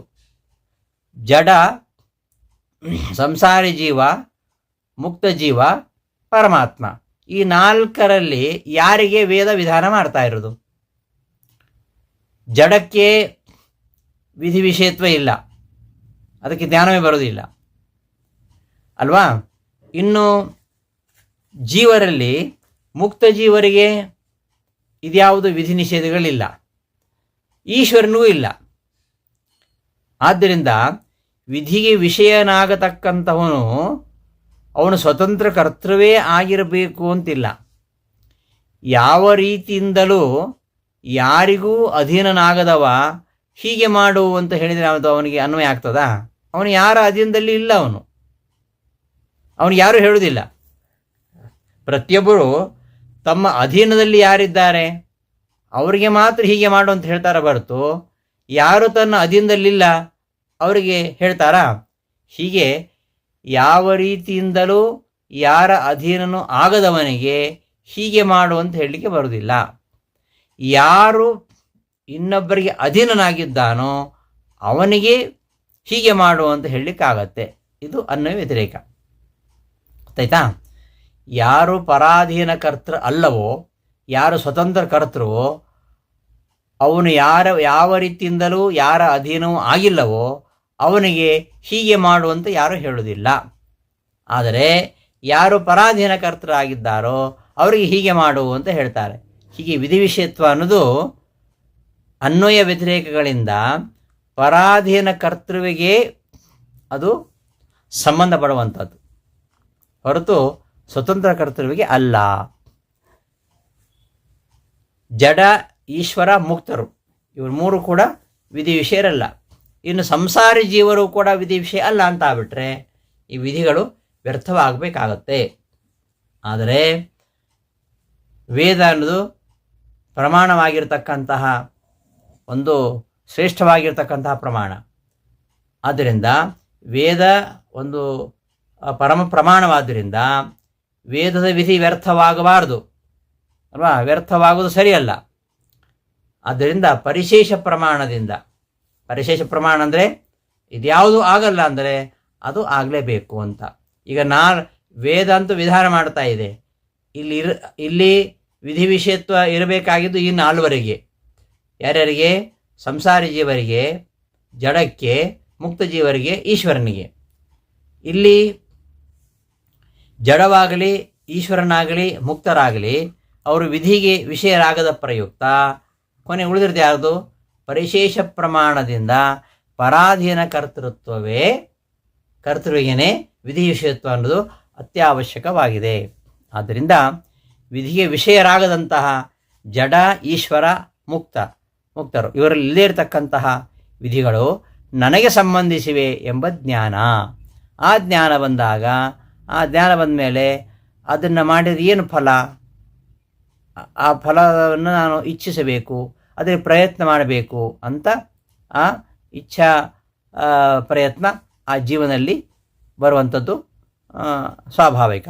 ಇಂತಹ ಜ್ಞಾನ, ಇಚ್ಛೆ, ಪ್ರಯತ್ನಗಳು ಇವುಗಳು ಪರಮಾತ್ಮನ ಅಧೀನವಾಗಿಯೇ ಬರತಕ್ಕಂಥವುಗಳು. ನರತೆ ತತ್ಕ್ರಿಯತೆ ಕಿಂಚನಾರೆ ಇತ್ಯಾದಿ ಶ್ರುತಿಗಳ ಅನುಸಾರವಾಗಿ ಈಶ್ವರಾಧೀನಾಗಿರ್ತಕ್ಕಂತಹ ಅಸ್ವತಂತ್ರ ಕರ್ತೃವಾಗಿರತಕ್ಕಂತಹ ಜೀವನಿಗೆ ಈ ವಿಧಿ ವಿಷಯತ್ವ, ಕರ್ಮಫಲ ಭೋಕ್ತೃತ್ವ ಅನ್ನೋದು ಕೂಡುವಂಥದ್ದು. ಹೊರತು ಉಳಿದ ಮೂವರಿಗೆ, ಜಡಕ್ಕಾಗಲಿ ಮುಕ್ತ ಜೀವರಿಗಾಗಲಿ ಈಶ್ವರನಿಗಾಗಲಿ ಅವರಿಗೆ ಈ ಫಲ ಭೋಕ್ತೃತ್ವ ಇಲ್ಲ ಮತ್ತು ವಿಧಿ ವಿಷಯತ್ವ ಇಲ್ಲ. ಪರಿಶೇಷಾತ್ ಪರಾಧೀನ ಕರ್ತೃವಾಗಿರತಕ್ಕಂತಹ ಜೀವನಿಗೆ, ಜೀವ ಸ್ವತಂತ್ರ ಕರ್ತೃ ಅಲ್ಲ, ಸ್ವತಂತ್ರ ಕರ್ತೃ ಅಲ್ಲದೇ ಇದ್ದರೂ ಕೂಡ ಈ ಯಜೇತ ಇತ್ಯಾದಿ ವಿಧಿಗಳ ಮೂಲಕವಾಗಿ ಜ್ಞಾನ ಉಂಟಾಗಿ ಅವನು ಈಶ್ವರನ ಅನುಗ್ರಹದಿಂದ ಇಚ್ಛೆ ಹುಟ್ಟಿ ಅವನು ಈ ಹಿಂದೆ ಹೇಳಿರ್ತಕ್ಕಂತಹ ಕರ್ಣಗಳಿವೆಲ್ಲ, ಪಂಚ ಕರ್ಣಗಳನ್ನು ಹೇಳಿದ ಅಧಿಷ್ಠಾನದಲ್ಲಿ ಅಂತಹ ಅಧಿಷ್ಠಾನಾದಿ ಕರ್ಣಗಳಿಂದ ಕ್ರಿಯೆ ಮಾಡಿ ಆ ಮೂಲಕವಾಗಿ ಅವರು ಪುರುಷಾರ್ಥವನ್ನು ಹೊಂದಕ್ಕೆ ಸಾಧ್ಯ ಇದೆ. ಆದ್ದರಿಂದ ಯಾವ ವಿಧಿಗಳು ವ್ಯರ್ಥ ಅಲ್ಲ ಅಂತ ಈ ಶ್ಲೋಕದ ಪೂರ್ವಾರ್ಧದ ಇಷ್ಟು ಅರ್ಥ, ಈ ಶ್ಲೋಕದ ಪೂರ್ವಾರ್ಧ ಅರ್ಥ.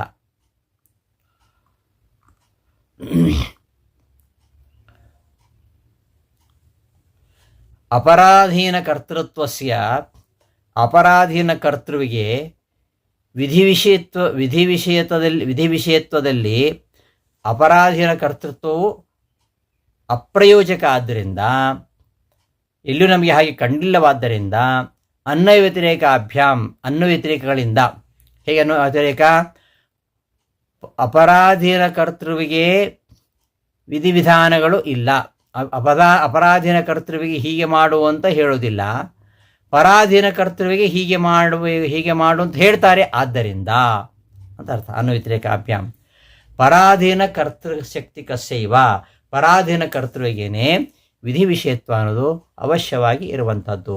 ಜಡೇಶ್ವರ ಮುಕ್ತಾನಾಂ, ಜಡ ಹಾಗೂ ಈಶ್ವರ ಮತ್ತು ಮುಕ್ತರು ವಿಧಿ ಅವಿಷಯತ್ವೇನ, ಅವರು ವಿಧಿಗೆ ವಿಷಯ ಅಲ್ಲ. ಆದ್ದರಿಂದ ಪ್ರಮಾಣಭೂತ ವಿಧೇಹೇ, ಪ್ರಮಾಣವಾಗಿರತಕ್ಕಂತಹ ವೇದದ ಈ ವಿಧಿಗೆ ವೈಯರ್ಥ್ಯ ಅಯೋಗಾಚ್ಯ, ವ್ಯರ್ಥ ಆಗಬೇಕಾಗಿತ್ತು, ವ್ಯರ್ಥ ಆಗುವುದಿಲ್ಲ. ಜಡ ಈಶ್ವರ ಮುಕ್ತರು ವಿಧಿ ಅವಿಷಯವಾದ್ದರಿಂದ, ಪರಾಧೀನ ಕರ್ತೃವೇ ವಿಧಿ ವಿಷಯವಾದ್ದರಿಂದ ಇಲ್ಲಿ ಏನು ವೈಯರ್ಥ್ಯ ಇಲ್ಲ, ವೈಯರ್ಥ್ಯ ಅಯೋಗಾಚ್ಯ, ವೈಯರ್ಥ್ಯ ಏನು ಕೊಡುವುದಿಲ್ಲ. ಪರಾಧೀನ ಕರ್ತುರೇವ ಪರಿಶೇಷ ಪ್ರಮಾಣೇಪಿ ವಿಧಿ ವಿಷಯತ್ವಸ್ಯ ಅವಶ್ಯಕತ್ವಾಚ್ಚ. ಇನ್ನೊಂದು ಕಾರಣ, ವಿಧಿ ಯಾರಿಗೆ ವಿಧಿ ಒಂದೋ ಪರಾಧೀನಾದವನಿಗೆ ವಿಧಿ ಇರುವುದರಿಂದ ಪರಾಧೀನನಲ್ಲದವನಿಗೆ ಯಾವತ್ತೂ ವಿಧಾನ ಮಾಡುವುದಿಲ್ಲ, ಪರಾಧೀನಾದವನಿಗೆ ವಿಧಾನ ಮಾಡ್ತಾರೆ. ಈ ಒಂದು ಅನ್ವವ್ಯತಿರೇಕಗಳಿಂದಲೂ ಸಿದ್ಧವಾಗುತ್ತೆ. ಅಷ್ಟು ಮಾತ್ರ ಅಲ್ಲ, ಪರಿಶೇಷ ಪ್ರಮಾಣ ಅಂತೂ ವಿಧಾನ ಅಂತೂ ಮಾಡ್ತಾ ಇದೆ ವೇದ. ಯಾರಿಗೆ ಇದು ಇರುವುದು? 4 ಜನ ಇದ್ದಾರೆ, 4ರಲ್ಲಿ 3 ಅಂದರೆ ಇನ್ನೊಬ್ಬ ಆಗಲೇಬೇಕಲ್ಲ ಅಲ್ವಾ? ಆದ್ದರಿಂದ ಪರಾಧೀನ ಕರ್ತುರೇವ ಪರಿಶೇಷ ಪ್ರಮಾಣೆ, ಈ 4ರಲ್ಲಿ ಜಡ ಅಲ್ಲ, ಈಶ್ವರ ಅಲ್ಲ, ಮುಕ್ತ ಅಂದರೆ ಪರಿಶೇಷಾತ್ ಪರಾಧೀನ ಕರ್ತೃವಿಗೆ ವಿಧಿಸುತ್ತ ಅನ್ನೋದು ಅವಶ್ಯವಾಗಿ ಸಿದ್ಧವಾಗುತ್ತೆ. ತಸ್ಮಾತ್, ಆದ್ದರಿಂದ ಜೀವನಲ್ಲಿ ವಿಧಿ ಅವಿಷಯೇಭ್ಯ, ಈ ವಿಧಿಗೆ ವಿಷಯರಲ್ಲದ ಜಡ ಈಶ್ವರ ಮುಕ್ತೇಭ್ಯ ವ್ಯಾವೃತ್ತಸ್ಯ, ಜಡ ಈಶ್ವರ ಮುಕ್ತರಿಂದ ವ್ಯಾವೃತ್ತರಾಗಿರತಕ್ಕಂತಹ ಜೀವನಿಗೇನೆ ಸ್ವಸಂಬಂಧಿತೆಯ ವಿಧಿಜ್ಞಾನಸ್ಯ, ಈ ತಾನೇ ಈ ಒಂದು ವಿಧಿಯನ್ನು ಮಾಡಬೇಕು ಅಂತ ಅವನಿಗೆ ಜ್ಞಾನ ಬರೋದ್ರಿಂದ ತಜ್ಜನ್ಯಾಯ ಫಲ, ಅದರಿಂದ ಬರತಕ್ಕಂಥ ಏನು ಫಲ ಇದೆ ಆ ಫಲ ಮತ್ತು ತತ್ಸಾಧನ ಇಚ್ಛಾ, ಅದಕ್ಕೆ ಯಾವುದು ಸಾಧನ? ಆ ಸಾಧನ ವಿಷಯಕವಾಗಿರ್ತಕ್ಕಂತಹ ಕೃತಿ, ಹಾಗೂ ಕೃತಿ. ಇದು ಅನುಭವ ಸಿದ್ಧ. ಒಂದು ವಿಧಾನ ಮಾಡಿದಾಗ ಇದನ್ನು ಮಾಡಿದರೆ ನನಗೆ ಈ ಫಲ ಇದೆ ಅಂತ ತಿಳ್ಕೊಂಡು ಅದನ್ನು ಇಚ್ಛಿಸಿ ನಾವು ಮಾಡುವಂಥದ್ದು ನಮಗೆ ಅನುಭವ ಸಿದ್ಧವಾಗಿದೆ ಅಲ್ವಾ. ವಿಧಿಜ್ಞಾನಸ್ಯ ಏನೋ ಒಂದು ಮಾಡಬೇಕು ಅಂತ ನಮಗೆ ತಿಳುವಳಿಕೆ ಬಂದಾಗ ಅದರಿಂದ ಉಂಟಾಗಿರತಕ್ಕಂತಹ ಇಚ್ಛೆ, ಏನಿಚ್ಛೆ, ಅದನ್ನು ಮಾಡೋದ್ರಿಂದ ಫಲ ಏನು, ಅದನ್ನು ಹೆಂಗೆ ಪಡಿಬೇಕು ಅಂತಹ ಒಂದು ಫಲ ಮತ್ತು ತತ್ಸಾಧನ ಇಚ್ಛಾ. ಆ ಇಚ್ಛಾ ಏನಿದೆ ತತ್ಸಾಧನ ವಿಷಯ ಕೃತೇ, ಆ ಇಚ್ಛೆಗೆ ಸಾಧನವಾಗಿರುವಂಥದ್ದು ಯಾವುದು? ಬರೀ ಇಚ್ಛೆ ಮಾತ್ರ ಮಾಡಿದರೆ ಸಾಲದು, ಅದಕ್ಕೆ ಅನುಕೂಲವಾಗಿ ಪ್ರಯತ್ನ ಮಾಡಬೇಕು. ಕೃತಿ ಜ್ಞಾನಾತಿ ಇಚ್ಛತಿ ಯತತೆ, ಮೊದಲು ಅದರ ಜ್ಞಾನ, ಮತ್ತೆ ಅದನ್ನು ಇಚ್ಛಿಸುವುದು, ಮತ್ತೆ ಅದಕ್ಕೆ ಪೂರಕವಾದ ಪ್ರಯತ್ನ ಮಾಡುವಂಥದ್ದು.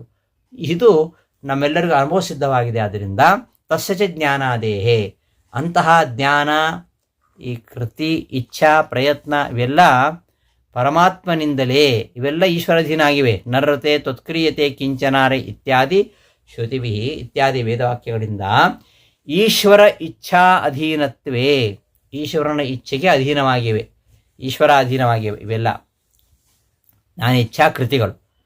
ಆದ್ದರಿಂದ ಅಸ್ವತಂತ್ರ ಕರ್ತೃತ್ವ ಮಾತ್ರೇಣ ಇಚ್ಛಾ, ಜ್ಞಾನ, ಇಚ್ಛಾ, ಕೃತಿ ಇವೆಲ್ಲ ಪರಮಾತ್ಮನ ಅಧೀನ. ಅಸ್ವತಂತ್ರ ಕರ್ತೃತ್ವ ಮಾತ್ರೇಣ ವಿಧಿಸಿತ, ಆದ್ದರಿಂದ ಅವು ಪರಮಾತ್ಮನ ಅಧೀನವಾಗಿದ್ದರೂ ಕೂಡ ಈ ಅಸ್ವತಂತ್ರ ಕರ್ತೃವಾಗಿದ್ದ ಮಾತ್ರದಿಂದ ಇವನಿಗೆ ವಿಧಿ ವಿಷಯತ್ವ ಮತ್ತು ಕರ್ಮಫಲ ಭೋಗ ಇದೆರಡು ಕೂಡ ಯುಕ್ತವಾಗುತ್ತೆ. ಇದನ್ನೇ ಗೀತಾಭಾಷ್ಯದಲ್ಲಿ ಹೇಳಿದ್ದಾರೆ. ತದುಕ್ತಂ ಗೀತಾಭಾಷ್ಯೆ ಅಕರ್ತೃತ್ವೇಪಿ ವಿಧಿದ್ವಾರ ಈಶ್ವರ ಪ್ರಸಾದಾತ್ ಇಚ್ಛಾ ಉತ್ಪತ್ಯೋಕ್ತ ಕಾರಣೈ ಕರ್ಮದ್ವಾರ ಪುರುಷಾರ್ಥೋ ಭವತಿ ಇತಿ ನ ಪ್ರವೃತ್ತಿ ವಿಧಿ ವೈಯರ್ಥ್ಯಂ ಇತಿ. ಗೀತಾಭಾಷ್ಯದಲ್ಲಿ ಇದನ್ನು ಹೇಳಿದ್ದಾರೆ. ಅಕರ್ತೃತ್ವೇಪಿ, ಜೀವನಿಗೆ ಕರ್ತೃತ್ವ ಇಲ್ಲದೆ ಇದ್ದರೂ ಕೂಡ ವಿಧಿದ್ವಾರ, ಈ ವೇದದ ವಿಧಿ ಮೂಲಕವಾಗಿ ಈಶ್ವರ ಪ್ರಸಾದಾತ್, ಪರಮಾತ್ಮನ ಅನುಗ್ರಹದಿಂದ ಇಚ್ಛಾ ಉತ್ಪತ್ಯೋಕ್ತ ಕಾರಣೈ, ಇಚ್ಛಾ ಅವನಿಗೆ ಉಂಟಾಗತ್ತೆ ಇತ್ಯಾದಿ ಕಾರಣಗಳಿಂದ, ಇಚ್ಛಾ, ಪ್ರಯತ್ನ, ಇಚ್ಛಾಕೃತಿ, ಪ್ರಯತ್ನ ಇವೆಲ್ಲ ಅಲ್ಲಿ ಹೇಳ್ತಕ್ಕಂತಹ ಕಾರಣಗಳು. ಅಲ್ಲಿ ಹೇಳ್ತಕ್ಕಂತಹ ಇಚ್ಛೋತ್ಪತ್ತಿ ಉಕ್ತ ಕಾರಣೈ, ಇಚ್ಛಾ ಉತ್ಪತ್ತಿ ಇತ್ಯಾದಿ ಕಾರಣಗಳಿಂದ, ಅಲ್ಲಿ ಹೇಳ್ತಕ್ಕಂತಹ ಕಾರಣಗಳಿಂದ ಕರ್ಮದ್ವಾರ, ಆ ಕರ್ಮಾಚರಣೆ ಮೂಲಕವಾಗಿ ಅವನಿಗೆ ಪುರುಷಾರ್ಥ ಭೂತಿ, ಅದರ ಫಲ ಪ್ರಾಪ್ತವಾಗುತ್ತೆ. ಆದ್ದರಿಂದ ಈ ವೇದ ವಿಧಿಗಳಿಗೆ ಪ್ರವೃತ್ತಿ ವಿಧಿ ವೈಯರ್ಥ್ಯಂ ನ, ಅದರಿಂದ ವೈಯರ್ಥ್ಯ ಇಲ್ಲ ಅಂತ ಇದು ಜ್ಞಾನಂ ಜ್ಞೇಯಂ ಪರಿಜ್ಞಾತ ಅಂತ ಏನು ಕರ್ಮಚೋದನ ಇದೆ, ಈ ಶ್ಲೋಕದ ಪೂರ್ವಾರ್ಧಕ್ಕೆ ಒಂದು ರೀತಿಯ ಅರ್ಥ. ಈ ಶ್ಲೋಕದ ಒಂದು ಅರ್ಥ ಆಯ್ತು. ಈಗ ಈ ಶ್ಲೋಕದ ಪೂರ್ವಾರ್ಧಕ್ಕೆ ಒಂದು ವಿಧವಾದ ಅರ್ಥ, ಇನ್ನು ಉತ್ತರಾರ್ಧಕ್ಕೆ ಹೋಗಿಲ್ಲ ನಾವು.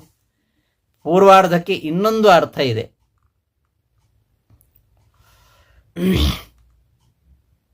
ಏನದು?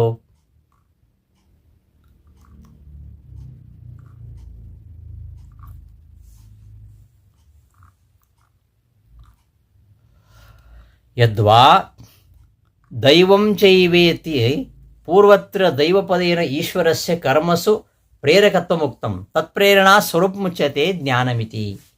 ಈ ಶ್ಲೋಕಕ್ಕೆ ಇನ್ನೊಂದು ರೀತಿ ಅವತರಣಿಕೆಯನ್ನು ರಾಯರು ಹೇಳ್ತಾರೆ. ಹಿಂದೆ ಬಂತು, 14ನೇ ಶ್ಲೋಕದಲ್ಲಿ ಬಂತು, ದೈವಂ ಚೈವಾತ್ರ ಪಂಚಮಂ ಅಧಿಷ್ಠಾನಂ ತಥಾಕರ್ತ. ಆ ಶ್ಲೋಕದಲ್ಲಿ ದೈವಂ ಚೈವಾತ್ರ ಪಂಚಮಂ, ದೈವಪದದಿಂದ ಏನು ಇಟ್ಕೊಳ್ಬೇಕಂತ ಹೇಳಿದ್ದಲ್ಲಿ ಈಶ್ವರನನ್ನು ಹೇಳಿದ್ದು, ಒಂದು ಅಧಿಷ್ಠಾನ ಅಂತ ಒಂದು ಅರ್ಥ ಹೇಳಿದ್ದು, ಇನ್ನೊಂದು ಈಶ್ವರ ಅಂತ ಹೇಳಿದ್ದು, ಅವನೇ ಕರ್ಮ ಪ್ರೇರಕ ಅಂತ ಹೇಳಿದ್ದು. ಹೇಗೆ ಅವನು ಕರ್ಮವನ್ನು ಪ್ರೇರಿಸ್ತಾನೆ? ಈಶ್ವರ ನಾವೇ ಕರ್ಮವನ್ನು ಮಾಡೋದು, ಪರಮಾತ್ಮ ಪ್ರೇರಣೆ ಮಾಡೋದು ಹೇಗೆ? ಅದನ್ನ ಈ ಶ್ಲೋಕದಲ್ಲಿ ಹೇಳ್ತಾ ಇದ್ದಾನೆ ಕೃಷ್ಣ ಅಂತ ಇನ್ನೊಂದು ರೀತಿಯಲ್ಲಿ ಅವತರಣಿಕೆಯನ್ನು ಕೊಟ್ಟು ಆ ರೀತಿಯ ಅರ್ಥವನ್ನು ನಿರೂಪಣೆ ಮಾಡ್ತಾರೆ.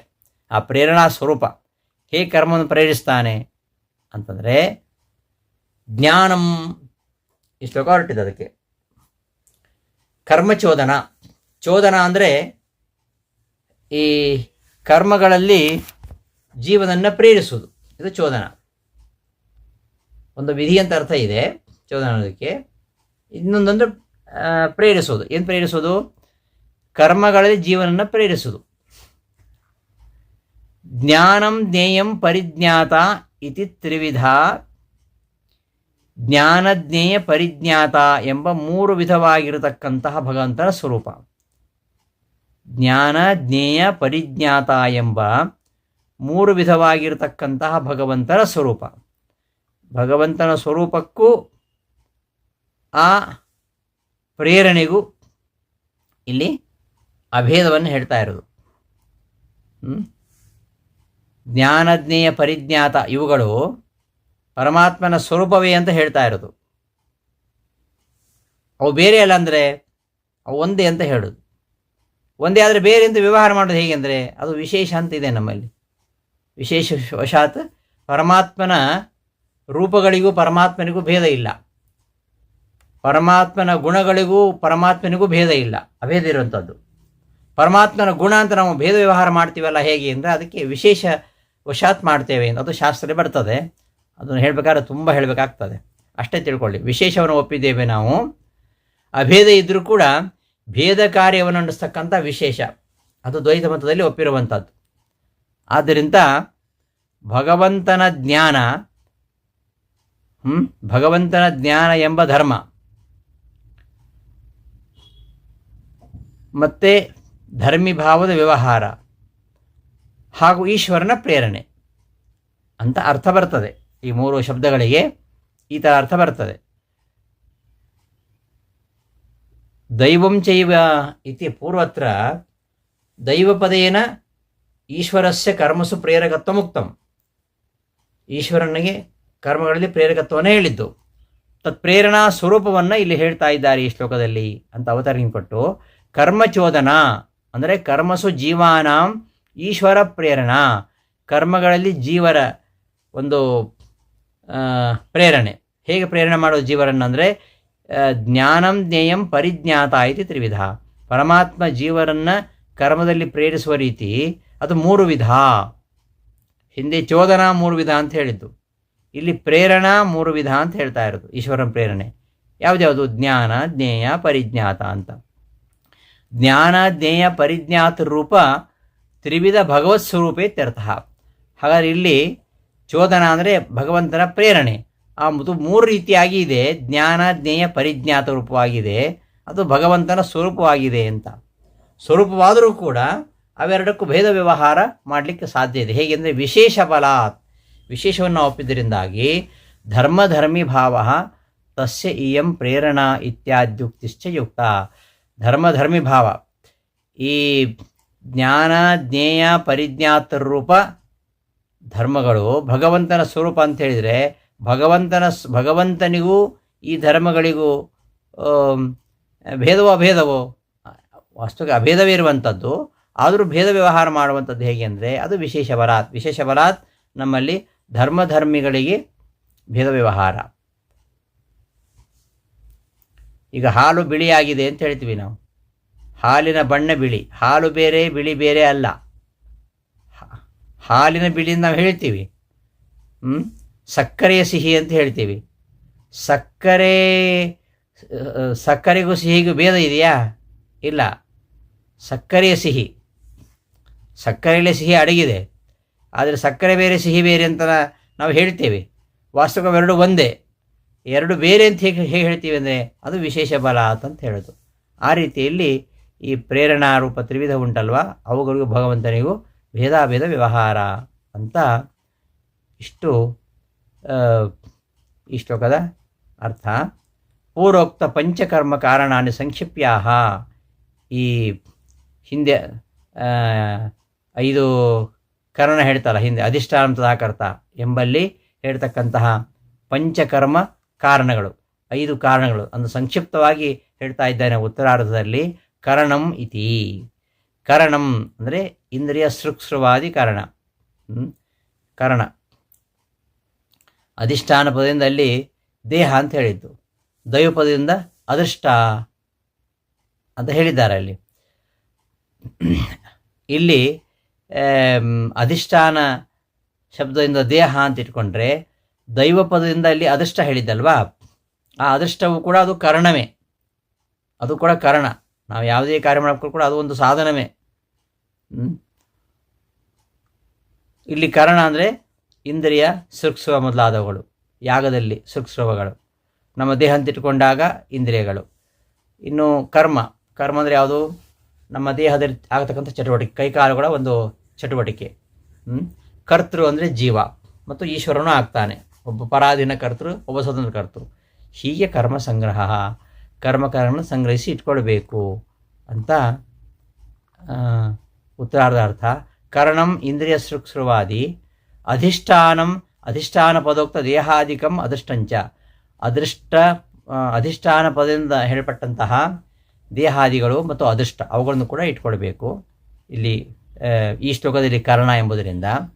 ಮತ್ತು ಕರಣಂ ಕರ್ಮ, ಕರ್ಮ ಅಂದರೆ ಹಸ್ತಾದಿ ಚೇಷ್ಟೆಗಳು, ಕರಣಂ ಕರ್ಮ ಮತ್ತು ಕರ್ತಪದದಿಂದ ಜೀವ ಈಶ್ವರ ಇಬ್ಬರನ್ನು ಕೂಡ ಇಟ್ಕೊಳ್ಬೇಕು. ಹೀಗೆ ತ್ರಿವಿಧ ಕರ್ಮ ಸಂಗ್ರಹ, ತ್ರಿವಿಧ, 3 ವಿಧ. ಮೊದಲನೇದು ನಮ್ಮ ಇಂದ್ರಿಯಗಳು, ದೇಹಾದಿಗಳು, ಅದೃಷ್ಟ, ಇಂದ್ರಿಯ, ಇವೆಲ್ಲ ಕರಣಗಳು. ಮತ್ತು ಕರ್ಮ ಅಂದರೆ ಹಸ್ತಾಯ ಚೇಷ್ಟೆಗಳು, ಮತ್ತು ಕರ್ತ ಜೀವನೇ, ಜೀವ ಮತ್ತು ಈಶ್ವರ. ಇದಿಷ್ಟು ಈ ಉತ್ತರಾರ್ಧದ ವ್ಯಾಖ್ಯಾನ. ಇಷ್ಟು ವಿಚಾರಗಳನ್ನು ಈ ಶ್ಲೋಕದಲ್ಲಿ ನಿರೂಪಣೆ ಮಾಡಿದ್ದಾರೆ. ಇನ್ನು ಮುಂದೆ ಜ್ಞಾನಂ ಕರ್ಮ ಚ ಕರ್ತಾ ಚ ತ್ರಿಧೈವ ಗುಣಭೇದತಃ ಪ್ರೋಚ್ಯತೆ ಗುಣಸಂಖ್ಯಾನೆ ಯಥಾವಚ್ಚನು ಚಾನ್ಯಪಿ. ಈ ಜ್ಞಾನ ಮತ್ತು ಕರ್ಮ, ಕರ್ತ ಹೇಳಿ ಆಯಿತು. ಜ್ಞಾನ ಅಂದರೆ ಯಾವುದು, ಕರ್ಮ ಅಂದರೆ ಯಾವುದು, ಕರ್ತ ಅಂದರೆ ಯಾವುದು, ಅದನ್ನು ಹೇಳಿ ಆಯಿತು. ಈ ಜ್ಞಾನವೂ ಕೂಡ 3 ವಿಧವಾಗಿದೆ, ಕರ್ಮಗಳು 3 ವಿಧವಾಗಿವೆ, ಕರ್ತೃ 3 ವಿಧ ಇದ್ದಾರೆ. ಅದನ್ನು ಆಯಾ ಅವರಿರತಕ್ಕಂತಹ ಸತ್ವಾದಿ ಗುಣಭೇದದಿಂದ 3 ವಿಧವಾಗಿ ಹೇಳಿದ್ದಾರೆ. ಆ ಪ್ರಭೇದಗಳನ್ನು ಹೇಳ್ತೀನಿ ಕೇಳು ಅಂತ ಕೃಷ್ಣ ಹೇಳ್ತಾ ಇದ್ದಾನೆ. ಸಾತ್ವಿಕ ಜ್ಞಾನ ಕರ್ಮಾದೇಹೇ, ಸಾತ್ವಿಕವಾಗಿರತಕ್ಕಂತಹ ಜ್ಞಾನ ಕರ್ಮಾದಿಗಳೇ ಮುಕ್ತಿಗೆ ಹೇತುವಾದ್ದರಿಂದ ತದನುಷ್ಠಾಯ, ಅದನ್ನು ಅನುಷ್ಠಾನ ಮಾಡಲಿಕ್ಕೋಸ್ಕರವಾಗಿ ಸತ್ವಾದಿ ಗುಣ ನಿಮಿತ್ತಾನ್, ಸತ್ವಾದಿ ಗುಣ ನಿಮಿತ್ತವಾಗಿ ಇರತಕ್ಕಂತಹ ಸಾತ್ವಿಕ ಜ್ಞಾನ, ರಾಜಸ ಜ್ಞಾನ, ತಾಮಸ ಜ್ಞಾನ, ಸಾತ್ವಿಕ ಕರ್ಮ, ರಾಜಸ ಕರ್ಮ, ತಾಮಸ ಕರ್ಮ, ಸಾತ್ವಿಕ ಕರ್ತ, ರಾಜಸಕರ್ತ, ತಾಮಸಕರ್ತ, ಹೀಗೆ ಆ ಸತ್ವ ರಜಸ್ತಮೋ ಗುಣ ನಿಮಿತ್ತವಾಗಿ ಈ ಜ್ಞಾನ ಕರ್ಮಕರ್ತ ಇವುಗಳು ಕೂಡ ಬೇರೆ ಬೇರೆಯಾಗಿವೆ ಎಂಬುದನ್ನು ಪ್ರತಿಜ್ಞಾಪೂರ್ವಕವಾಗಿ ಹೇಳಿಕೊಟ್ಟಿದ್ದಾನೆ ಕೃಷ್ಣ. ಜ್ಞಾನಂ ಕರ್ಮ ಚ ಕರ್ತಾಚ ಈ ಶ್ಲೋಕದಲ್ಲಿ ಅಂತ ಅವತರಣೆ ಕೊಟ್ಟು, ಸತ್ವಾದಿ ಗುಣಭೇದತಃ, ಸತ್ವಾದಿ ಗುಣಭೇದದ ನಿಮಿತ್ತದಿಂದಾಗಿ ಜ್ಞಾನಾದಿಕಂ ಪ್ರತ್ಯೇಕಂ ದ್ವಿವಿಧಂ, ಜ್ಞಾನಾದಿಕಂ ಪ್ರತ್ಯೇಕಂ ದ್ವಿವಿಧಂ, ಗುಣಸಂಖ್ಯಾನೆ ಗುಣಾಃ ಸಂಖ್ಯಾಯತೆ ಯತ್ರ ತಸ್ಮಿನ್ ವೈದಿಕ ಸಾಂಖ್ಯಶಾಸ್ತ್ರೇ ಪ್ರೋಚ್ಯತೆ ತಾನ್ಯಪಿ ಯಥಾವದ್ ಯಥಾಸ್ಥಿತಂ ಶೃಣು. ಈ ಸತ್ವರಜಸ್ತಮೋ ಗುಣಗಳ ಪ್ರಭೇದದಿಂದ ಜ್ಞಾನಾದಿಗಳು ಪ್ರತ್ಯೇಕವಾಗಿ ಮೂರಿತವಾಗಿವೆ. ಗುಣಸಂಖ್ಯಾನೆ ಅಂದರೆ ಗುಣ ಸಂಖ್ಯಾನ, ಗುಣಾಃ ಸಂಖ್ಯಾಯತೆ ಯತ್ರ ಇತಿ ಗುಣಸಂಖ್ಯಾನೆ, ಗುಣಾಃ ಸಂಖ್ಯಾಯಂತೆ ಯತ್ರ, ಯಾವ ಜ್ಞಾನಾದಿಗಳಲ್ಲಿ ಜ್ಞಾನ ಕರ್ಮ ಕರ್ತೃಗಳಲ್ಲಿ ಗುಣಗಳು ಸಂಖ್ಯಾಯತೆ ಹೇಳಲ್ಪಡುತ್ತವೆಯೋ ಅದು ಗುಣಸಂಖ್ಯಾನ. ಅಂದರೆ ವೈದಿಕ ಸಾಂಖ್ಯಶಾಸ್ತ್ರ ಅಂತ ಅರ್ಥ. ವೈದಿಕ ಸಾಂಖ್ಯಶಾಸ್ತ್ರದಲ್ಲಿ ಯಥಾವತ್ ಹೇಗೆ ಇದೆಯೋ, ಯಥಾಸ್ಥಿತಂ ಹೇಗೆ ಇದೆಯೋ ಹಾಗೆ ಹೇಳ್ತೇನೆ ಕೇಳು ಅಂತ.